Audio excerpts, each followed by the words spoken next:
parang law of attraction. O isipin na natin pera. Dali, bilis. Pera. Pera. Napapanahong pag-usapan ang pera. Dapat nga matagal na natin itong pinag-usapan. Sobra. Mukha ka bang pera? Alipin ako na salapi. Let's talk about money because financial literacy is so important. Meron ka bang skills na pwede mong pagkakitaan? Mabilis ka bang tumakbo? Pero huwag ka mag-snatcher. Huwag mag-snatch! Yung 1,000 mo, gagawin kong 20,000. Oo. Talaga? Tsaka 2 linggo lang. If it's too good to be true, It it's is probably, too good it's not the truth. Ayan. Diba? Yung pera nyo, pag natulog yan sa inyong kahadiyero sa loob ng kwarto nyo, natutulog lang yun. Kilala mo ba tong si Eric? Itong na lalaking to? Sabihin mo sa kanya, ito yung mga gagawin niya.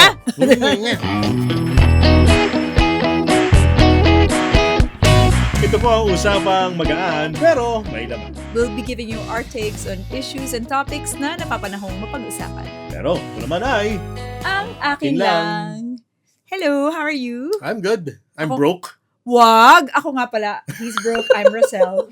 No, I'm Eric. And I'm not really broke. Oo, wag. Pero you know, there are times in your life na dadaan ka talaga dun sa, ang hirap, Oo. paano ko i-manage yung pera Yes. ko? At naisip po namin, mga kaibigan, na napapanahong pag-usapan ang pera. Dapat nga matagal na natin itong pinag-usapan. Sobra. Diba? Mukha ka bang pera? Alipin ako na salapi. Well, gusto ko nga maging mukhang pera. Gusto ko isipin ang pera lagi. Hindi kasi nga, di ba, the more you think about it, the more it, parang law of attraction. Yes, Diba? the more you attract it. O isipin na natin pera. Dali, bilis. Pera. Pera. Hindi, let's talk about money because financial literacy is so important. Yes, actually yung term lang na yon, financial literacy. Mm. So, dalawang salita na pag pinagsama mo, kasi they both have different meanings. Diba? Yes. Yung financial, tungkol sa Pera. pera. Sa gastos. Sa Sa pagpapalaki ng pera. And then literacy, of course, kung yung kaalaman. Yes. Di ba? So, Pag gaano, pinagsama mo yung dalawa, napakalaki. totoo. At Napakalaki. gaano ka ba kaalam pagdating sa pera? Mhm. 'Di ba? Enough How na ba yung knowledgeable? nalalaman mo? Exactly. Kulang How pa ba? knowledgeable are you pagdating sa money? Tama. Ako, I'd like to say na ang financial literacy, ongoing process yan. Bakit? Kasi yung pagtago natin ng pera, yung pagkita natin ng pera, tuloy-tuloy yan eh. Yung Mhm. paggastos natin ng pera, tuloy-tuloy yan. Yung pag-invest natin, kung nag-invest ka man, it should be an ongoing process. So, kailangan, tulad ng mga bagay na katulad ng exercise, di ba? Gusto mo maging healthy, lagi ka Exercise mag-exercise. ka. Yeah. Kung gusto mo maging financially in a good place, or wealthy, or at least okay man lang, Mhm. Mhm. dapat tuloy-tuloy mo yung edukasyon mo at yung action mo sa pangangalaga ng resources mo. Hindi pwedeng status quo. Oh, Kung ito na nandyan ako ka eh. lang. Ito na ako eh, di ba? Hindi. Oh, kasi maraming mangyayari. May gastos na papasok, may Oo. mga emergency. Well, managing our finances is easier said than done. True? Agree? Yes, and hindi masyadong napag-uusapan. Mhm. Kasi minsan nahihiya tayo Correct. Yung to admit to others and to ourselves mismo kung ano na yung financial status mo. yes, kasi kakabahan ka eh. Mm. Isipin mo, bakit ganito lang ang pera ko? Bakit Correct. ganito lang yung kinita ko? Bakit ganito na lang ang natira nung dumating yung sweldo? Oo. Pagtingin ko, huho! Or Wow. bakit, teka, ba't negative? Oh, di ba? Mhm. Di ba? Yun ang pinakamasaklap sa lahat. Correct. Pero ikaw, Eric, how do you manage your finances? Well, ever since naman, nakita ko naman sa mga magulang ko, Mhm. they lived within their means. Maganda mula yan. dati. Maganda yan. So, as much as I can, I apply that. Mhm. Ngayon din, pati sa mga anak ko na ituturo.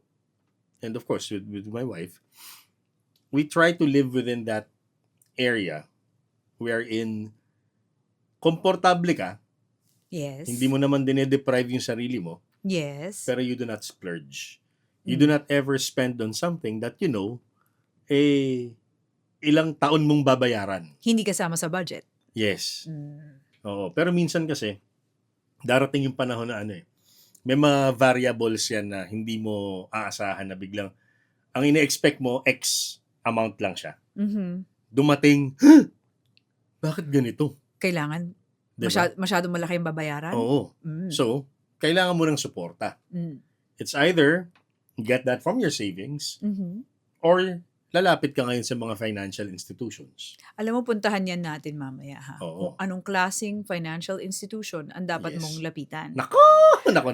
Hindi kasi, Importante yan. oo eh. Pero basics muna ha. Ako, the way I manage my finances, kasi freelancer ako eh. Mhm. Kumbaga, Mhm. employed ako ng ABS-CBN para sa akin lang. Yes. Pero ang monthly kita ko, paiba-iba yan. Kasi voice Mhm. talent ako, Mhm. I'm a dubbing director. So, Mhm. iba-iba. Pwedeng ngayong buwan, wow, halika, kain tayo sa labas. Tapos pwedeng next month. Wow, eto lang. Oo. 'Di ba? So, my income it fluctuates. Okay. 'Di ba? Yeah. So, it's variable siya, Mhm. nag-iiba siya. So, meron akong rule of thumb. Unang-una, tulad mo, spend less than you earn. Mhm. Kailangan meron kang cap. Kailangan buwan-buwan, you have to have a budget. Kung takot ka sa numbers, kahit rough budget lang, magkano ang ginagastos ko sa upa, kung umuupa ka, Mhm. magkano para sa pagkain, magkano para sa mga pagpapaaral ng mga bata, i-divide mo kahit masakit tingnan. Yes. Masakit siya Masakit tingnan. talaga yan. Kasi pag nakikita mo yung, laki ng ginagastos ko, parang nagigitla ka. Oo. But it helps give you a roadmap. Kunyari lang, 60,000 ang ginagastos mo sa pamilya mo Mhm. every month.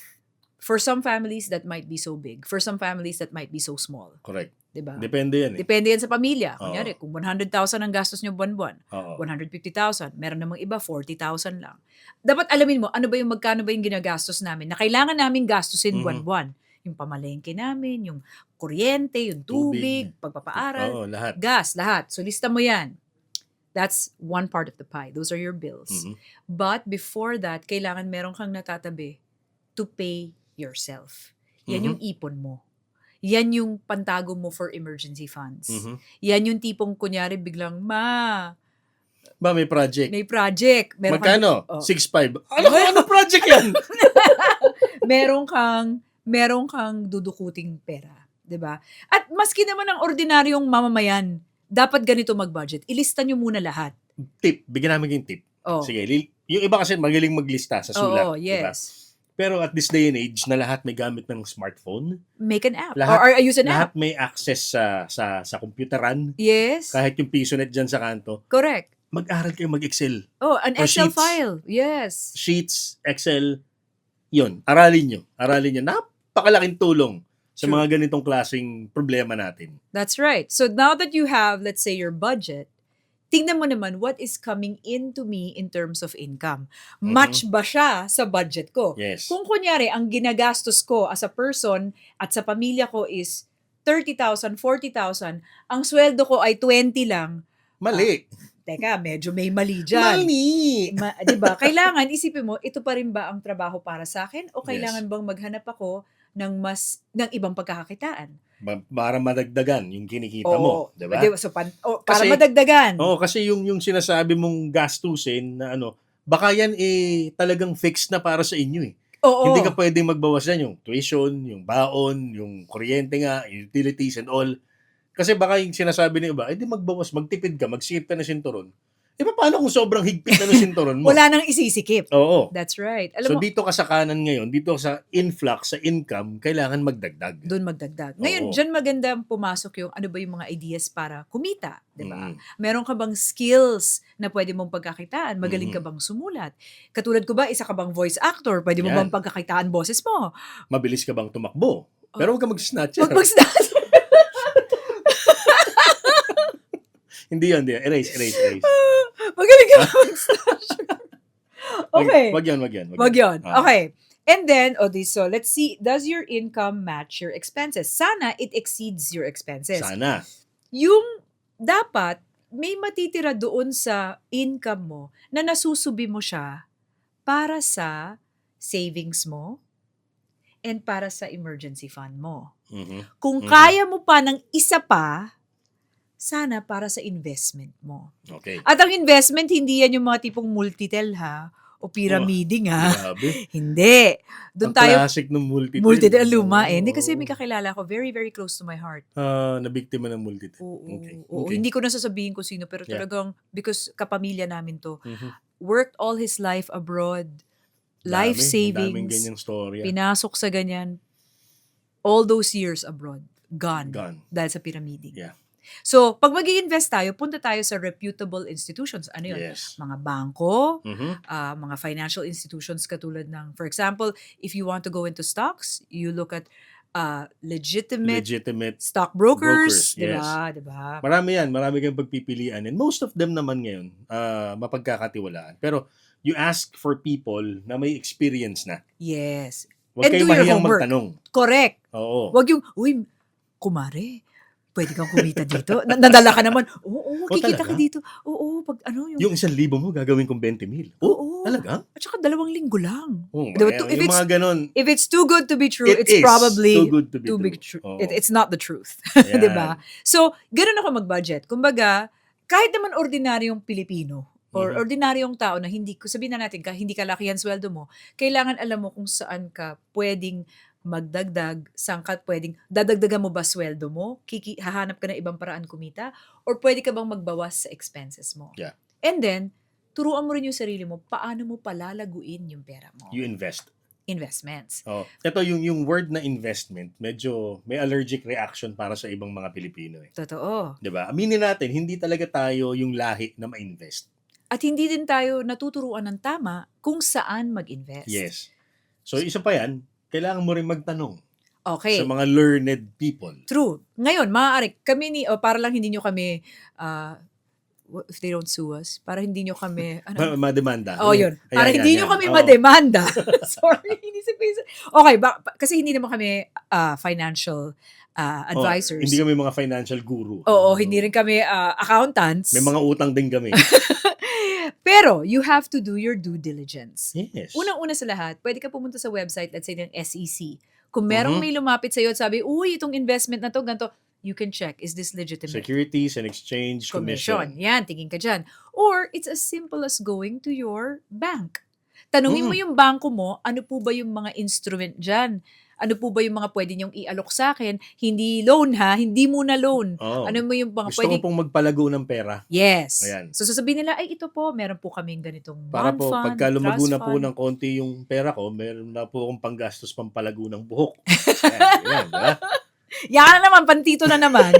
Pero lahat naman ng mga to, and sometimes yung mga tao, pag naririnig nila yung mga financial how-to, kinakabahan, natatakot, ayaw Oo. pakinggan, kasi natatakot silang pakinggan yan eh.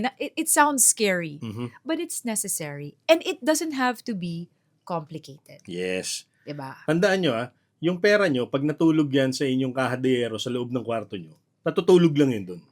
Imbis na, ay di ba there's a nice Bible story about that? Oh yeah. Ano ba ito?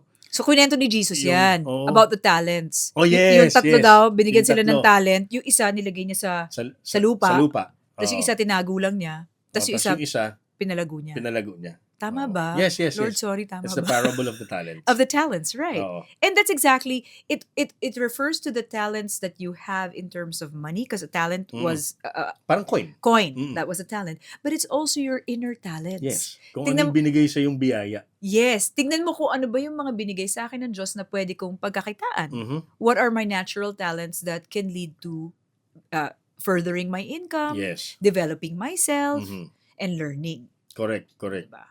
Diba? Kasi ano yan eh, you draw inspiration from stuff that makes you happy. Yes. And when you're happy, productive ka. Correct. And when you're productive, makakadagdag ka dun sa income na meron ka in so many other ways. Exactly. Yung example mo kanina, you being a freelancer nga. Mm. Diba? So, you can find ways on how to augment your income. Maraming income streams, diba? Mhm. Pero for those who are working 9 to 5, let's say, isa kang SG, isa kang Okay. security guard. Security guard. So, duty ka ng alas 6 ng umaga, off ka ng alas 5 ng hapon. Mm. So, usually, 12 hours mga SG, di ba? So, ano pa yung gagawin ko? Wala na akong oras. Hanap ka ng paraan on your free days. Saan ka magaling? Mm. Di ba? Saan ka magaling? Baka po pwedeng Magaling siya magluto. magaling ka magluto, gawa ka ng yung giniling na panglumpiang Shanghai. Yes. I-freeze pwede. mo. Benta mo. Pwede. Hindi mo gagawin lumpiang Shanghai mismo i-freeze mo yung mixture, yung giniling tsaka yung kung ano-ano pa. Pwede ka magluto. Pwede kang, for example, sometimes, pwede kang Magaling ka magbuting-ting ng bisikleta o ano, mag-repair ka. mag-repair ka. Diba? O turuan mo yung anak mo para siyang gumawa. Pwede rin. Tanggap kayo ng mga anything that could actually mean additional Income for your family. Yes. Pero wag naman yung bata lang ang gagawa kasi child labor na Oh, yun. child labor. Tsaka Ikaw din. Kailangan masaya siya. Oh. Pero tama yun ha. Before, we talk about going back to loans kasi may mga magsasabi, Miss M, paano kung kailangan ko mangutang? Ops, pupunta tayo dyan. Yes. Pero bago yan, naalala ko minsan pumupunta ako sa isang bangko. Kilalang bangko, pula ang kanyang logo. Yan. Sikat. Starts with the letter B.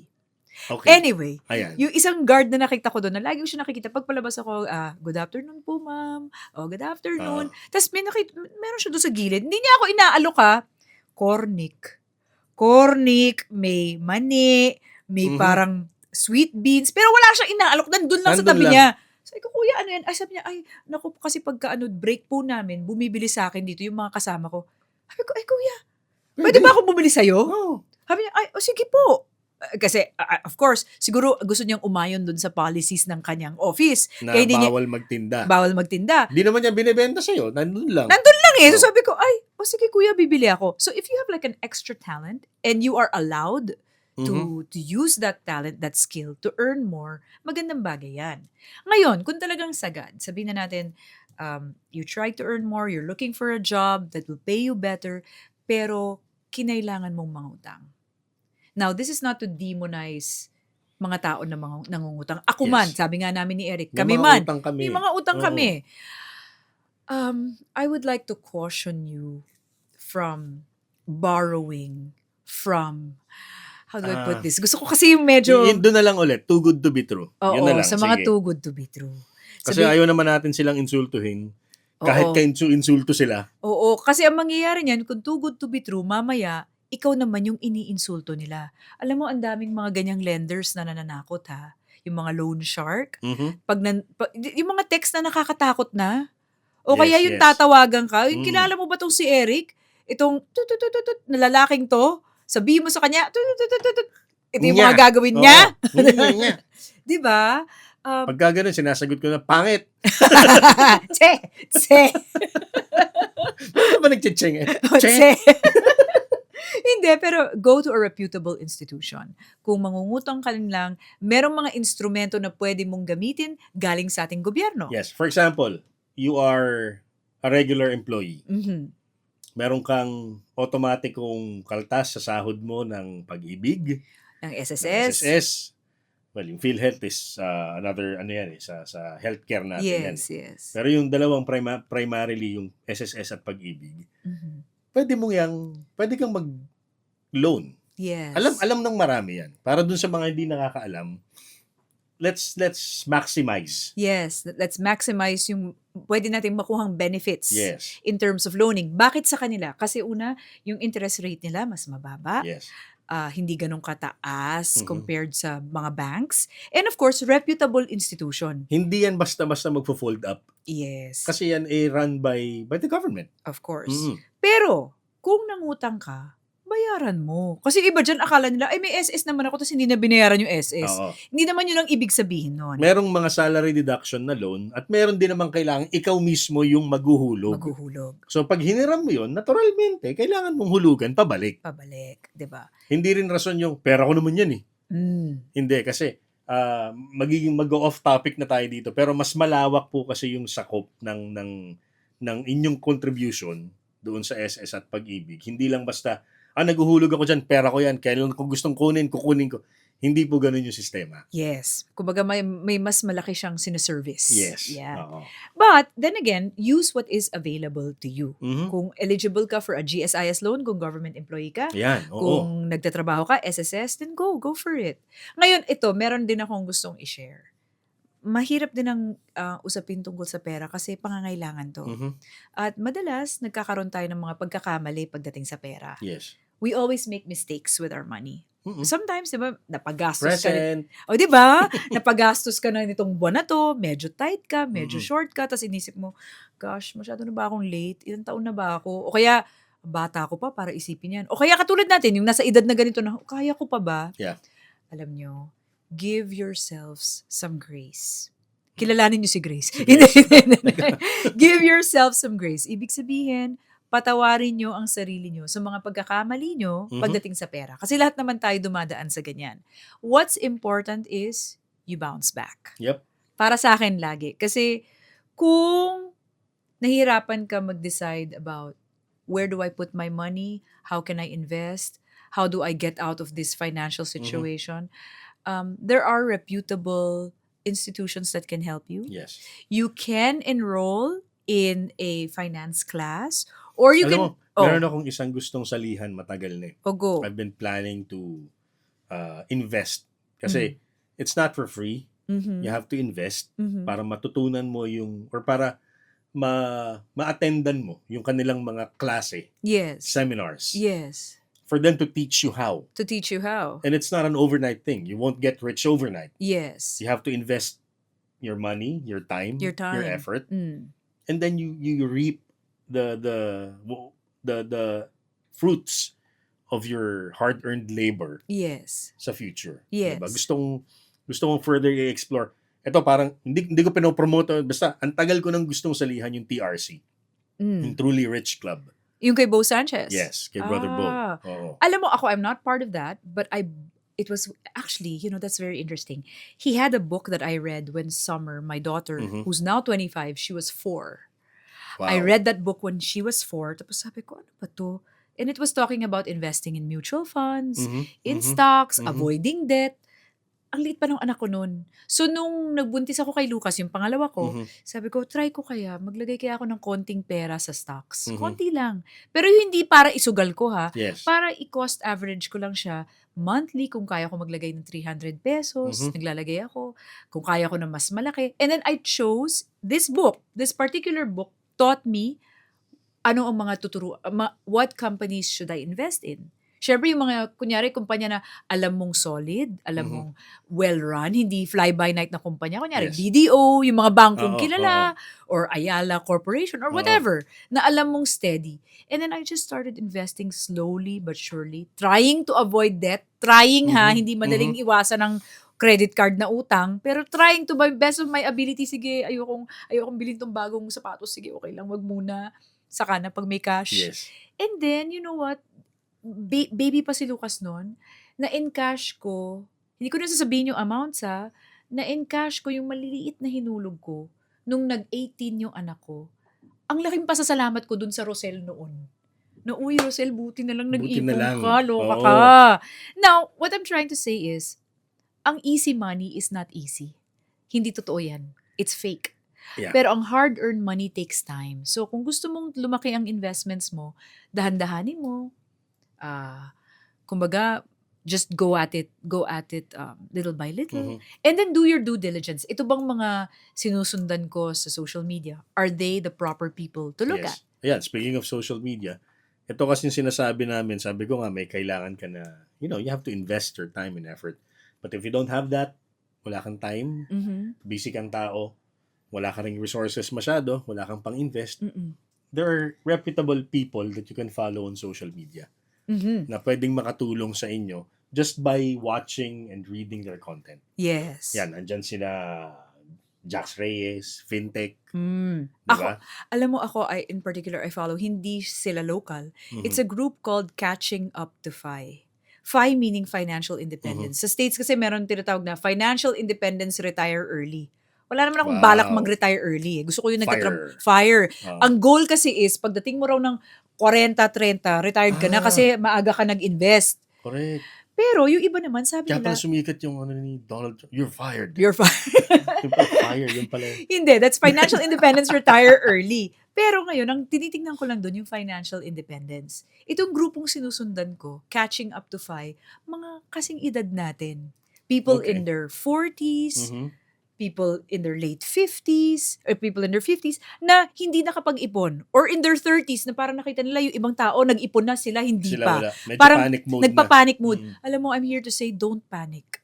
Kasi if you still have the ability to earn, you can still have the ability to learn. Yes. And to invest, and to save. Ayan.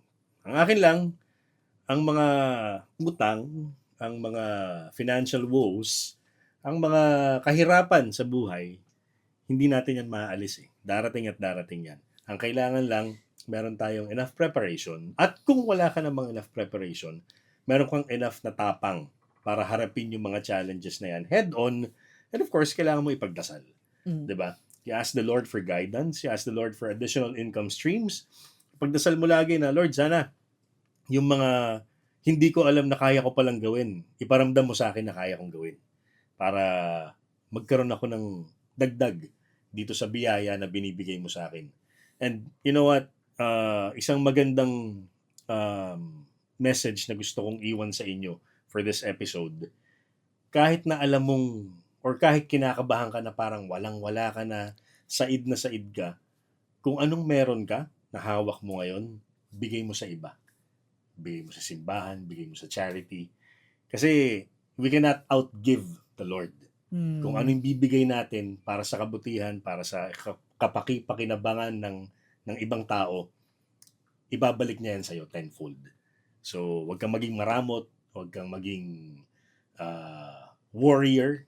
Be a warrior, not a warrior. Mhm. So, yun lang. Iikot at iikot yan eh. And don't lose your trust and faith dun sa taas dahil kung ano man yung financial rut na nandyan ka ngayon, makakaahon ka din. Ako naman, ang akin lang, well, give yourself grace kung ikaw ay nagkamali noon. Pangalawa, tulad nga ng sabi natin kanina, binigyan ka ng talento, binigyan ka Mhm. ng galing. That is given to you for a reason. You can use it to develop yourself, earn more, invest more, and enjoy more. Enjoyin mo rin yung Yan. buhay. Kumbaga, it's not all about the money, it's also about living a full life. And kasama din yung sa full life, yung hindi ka nasasaid. Yes. Maraming oportunidad, basta tingnan mo lang siya.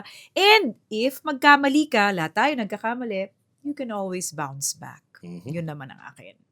Hanggang Alright. sa muli po, mga kapamilya. Ito ang Ang akin lang. lang.